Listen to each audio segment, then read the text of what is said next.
How to delete public profile on Snapchat.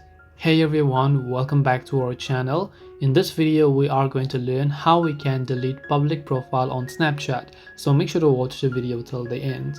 If you happen to create a public account before and then you would like to delete that specific profile, it's very simple to do so.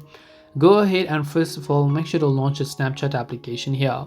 Then after that, what you want to do is from the very top left of the screen you'll find the Bitmoji avatar. Make sure to click on the Bitmoji avatar. Once you've done that, if you scroll over here, you should be able to find the option called My Public Profile.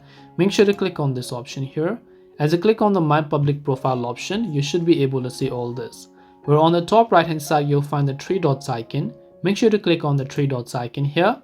And after you've done that, you'll see all this information again, where you just scroll down to the bottom, and at the very bottom in this red text you'll find the option called Delete Public Profile. So make sure to click the Delete Public Profile option, and then all you have to do is just make sure to click on the delete button. As you do that, your public profile on Snapchat will get successfully deleted. This way you can delete public profile on Snapchat. Hope this video was helpful. If you have any questions, feel free to leave them down. Thank you for watching and see you in the next video.